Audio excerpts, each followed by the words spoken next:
สบายดีพี่น้องกับทักทายสบายดีสวัสดี FC สุขูสุขคนเด้อเนาะยินดีต้อนรับเข้าสู่ช่องน้อยอีดิมื้อนี้ก็ออกมาหน้าคือเก่าพี่น้องออกมาหน้ามื้อนี้ก็อีแม่ก็มาสามหน้าเนาะปีใหม่ก็สามหน้าแล้วก็ตอนนี้ก็ประมาณสีแรกๆเนาะบ่ายๆพี่น้องประมาณบ่าย2 โมงนี่แหละเฮาสิเฮ็ดหวานกินพี่น้องเอ้ยเฮากันเฮ็ดหวานกินเนาะเฮ็ดหวานอันข้าวโพดเนี่ยพี่น้องหวานข้าวโพดเฮ็ดใส่ถั่วดำเนาะอันนี้ก็กำลังสิเฮ็ดพี่น้องนี่หน่อไม้ปีใหม่ไปหามาบ่ได้หลายมื้อนึงพี่น้องบ่อึดบ่อยากหน่อไม้เอาเป็นรถกัน เอาเป็นรถก็ได้หน่อไม้มันบ่ค่อยมีคนหาพี่น้องมันหลายดิน้ำมันกำลังบกเมื่อยเตะโกเอาเมื่อยเตนย่างขี้ตุ่มมีแต่หน่องามๆพี่น้องพี่ดิเบิ่งติโอ้ยหน่อไม้หลายคักกลัวอึดของกินของอยากของป่ามีแต่หน่อไม้นี่แหละอย่างเดียวขันยำหน่อไม้แม่นบ่อึดหน่อไม้กันปูปลานี่บ่ค่อยมีดอกพี่น้องมีแต่หน่อไม้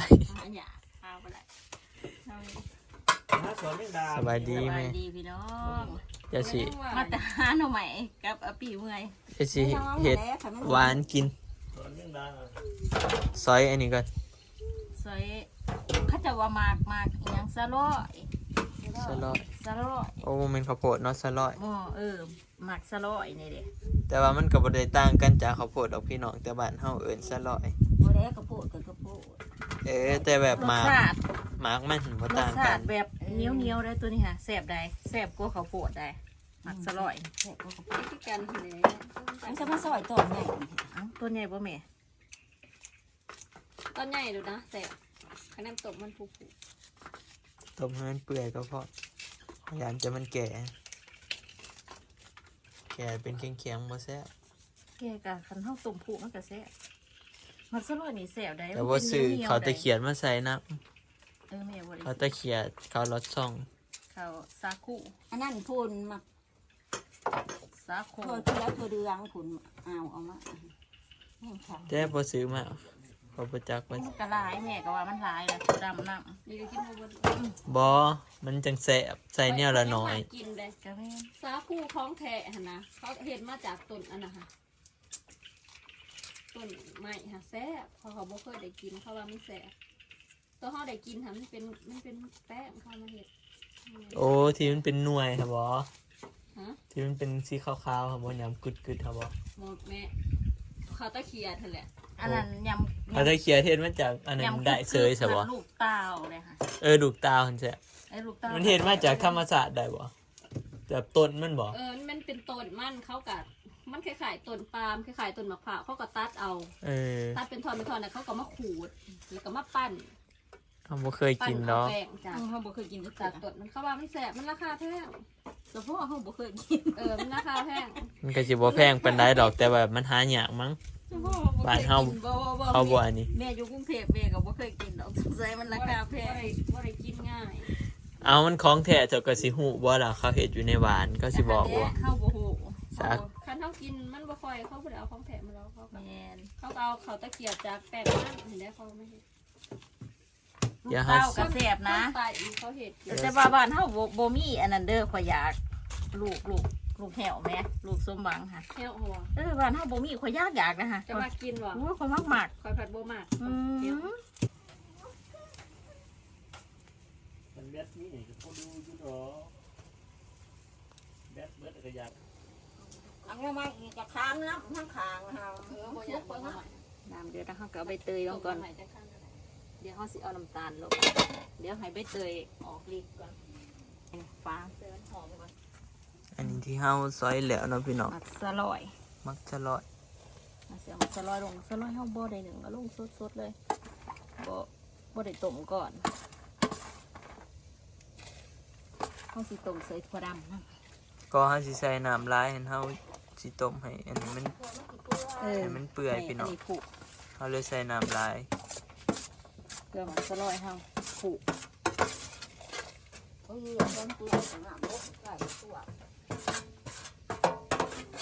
เดี๋ยวเราจะคุมไฟแห้ง ำห้อน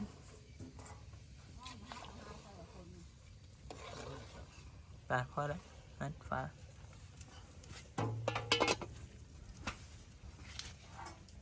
ตุ่มใบเนาะลงไปแล้วอร่อยสุกไปแล้วตัวดำไปเลยเดี๋ยวจะเสียเอาน้ำตาลลงมาเนี่ยน้ำตาลละลายกันบางคนนอนก็บ่มีคนเดียว ถ้าโลกมันก็ละลายเลย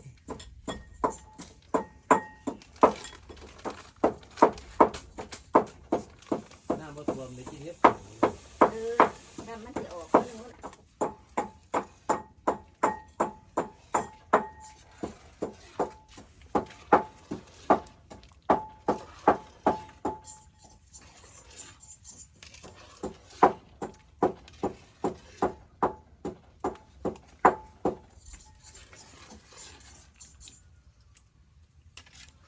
ต้มไว้เนอกวันนี้เกือบเต็มหม้อวันนี้ใส่อันนี้ลงพี่น้อง มีถั่วด ใส่ตัวด ำงอกไว้แล้วมั้ย เฮ้ยจะได้กระปุกเลย ตื่นสิออกเลยทิ้งเลย เบิดแต่บ่ได้ตรงอันนั้นเลยทุ่ง ำไปใบนี้ก็สีเห็ดจะได้ต่อวันนี้ มันนี่ก็สิถ้าน้ำตาลละลายแล้วก็ปรุงแล้วก็สิขั่วกะทิก่อน พวกกะทิใส่เนาะ ขั่วกะทิใส่ กินคนเดียวนี่สองเดือนจะมีว่าจะปลาคอง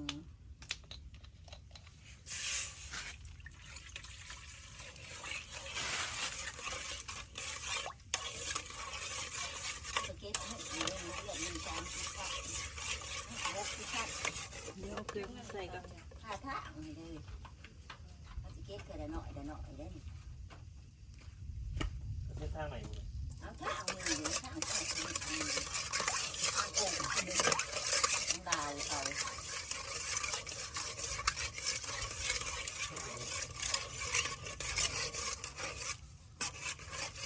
เป็นกะทิหอมใช่ไหม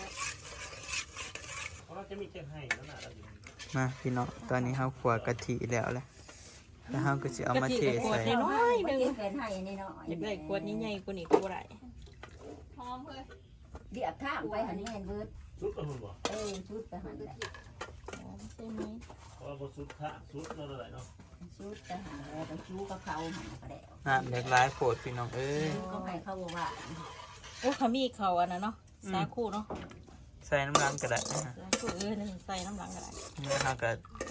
เอา ซื้อ ไปต้มสา ต้ คู ม ใส่ ใส่แซ่บเลยได้หาข้าวเหนียวนะโอ้ยพี่น้องหวานเนาะ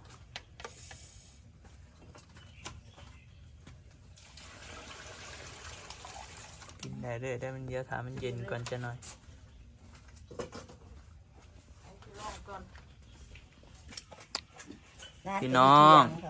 หลังจากที่ต้มหวานเหลียวกระถามันเย็นเนาะนี่แม่ก็ปีใหม่กินอ่ะเดี๋ยวน้องอันท่านได้กิน เอาแม่มีตักหันตัวนี้เนาะ บอเขาสิใส่อัน โอ้ย เขาจะเอาน้ำ ใส่หั่บ่ เขาจะเอาน้ำแข็งใส่แซ่บแซ่บพี่น้องชิมเลย มันหอมเตยก็มันสีแสบ ถึงมันสิบ่มีข้าวตะเขียดแต่มันมีถั่วอันนั้นกับอันนั้นมันก็แซ่บเลย แสบเลย เพื่อสิให้พี่น้องเบิ่งปลาเนาะพี่น้องน้องอันไปใส่เบ็ดอันนี้ปีใหม่ยังต้มน้ำใหม่อีกจืดเดี๋ยวบ่นี่ ยัง ยังเนาะเติมน้ำอีกคำเติมได้เผื่อเมื่อน้องอันไปใส่เบ็ดพี่น้องเอ้ยเบิ่งอีกคลิปหนึ่งซะเพราะว่าคลิปนั้นน่าจะลงมืออื่นพูดเนาะเพราะว่าปลามันแต่บัวร้ายพี่น้องก็เลยสีทายต่อกับมืออื่นเนาะว่าสีมายามอีกพี่น้องนี่เดี๋ยวสิให้เบิ่งปลาขอเนาะถือเบ็ดนี่โอ้เอาไปอันไหวผู้ชะมันสิโดดไปสิถือจัก2 3 4 5 โตก็บ่ถือพี่น้องถือตัวเดียวเบ็ดบักได้หลายมันนี่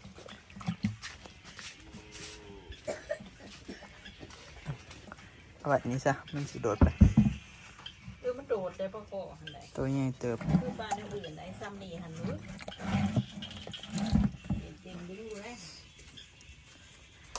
เดี๋ยวสิกินหวานกับพี่น้องซิมหวานเนาะก่อนสิเมื่อ นี่ว่าปีซื้อช็อกโกแล มา ตฝาก พี่น้องตอนนี้เอาน้ำแข็งใส่หน่อยหนึ่งให้มันเย็นมันบ่มีแนว สาธุ แนวสีใส่ก็ได้ใส่อันนี้ซะพี่น้องง่ายดีกินหยังก็คือจังหวะแสบอยู่นะ ไม่ให้มันกินเป็นตัวไรกล้วย ว่าอายุมันปุกจะสิเต็มหมอเก็บไปครึ่งห พ ม้ อ อ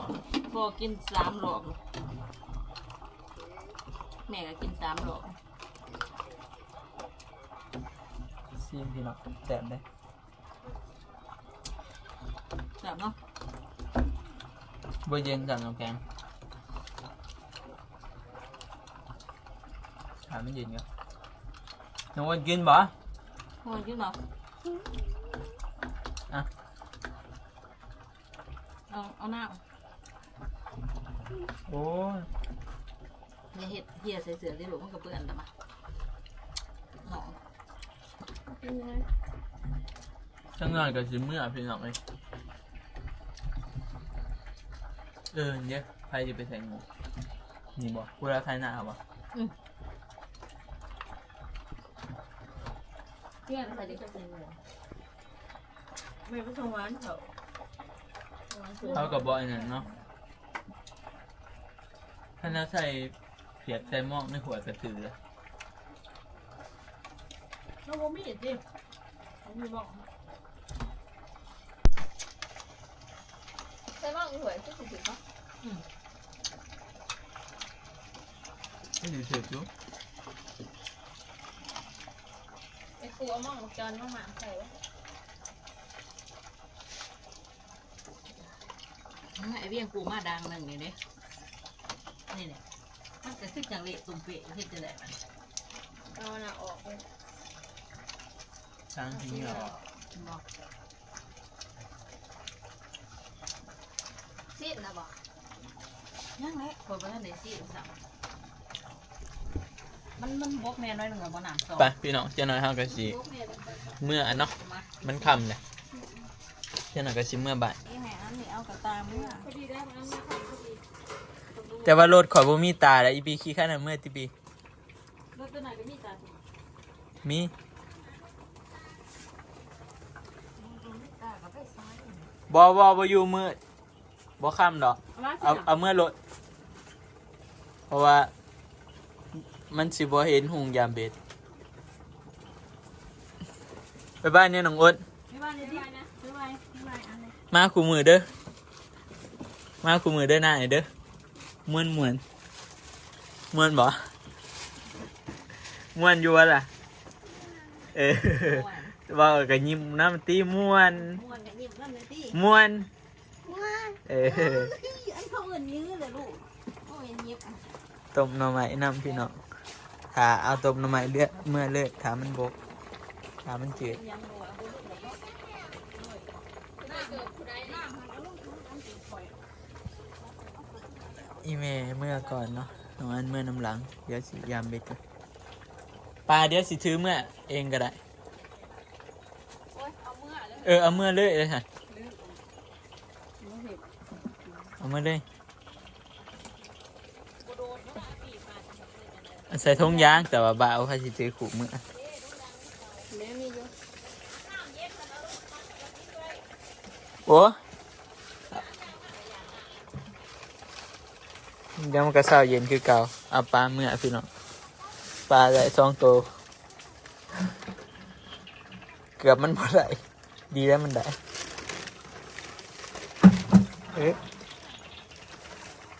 เป็นตามีอยู่ในใบอย่างนี้ค่ะมันบอกกินเป็นไรเนาะ มันบ่แดดมันบ่กินเนื้อ คนจะให้ค่ะ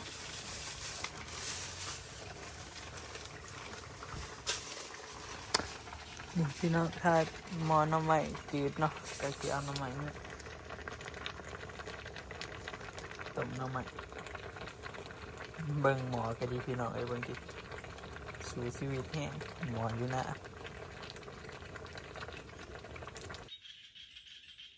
พี่น้องตอนนี้เฮาตักเอาหน่อไม้เนาะ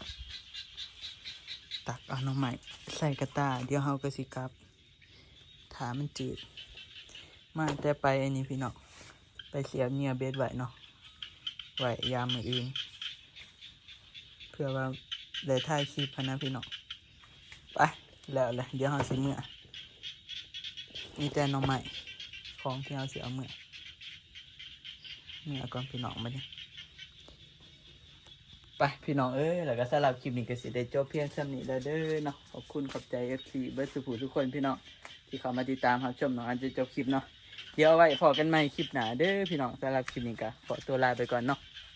ขอกล่าวคำว่าสบายดีพี่น้อง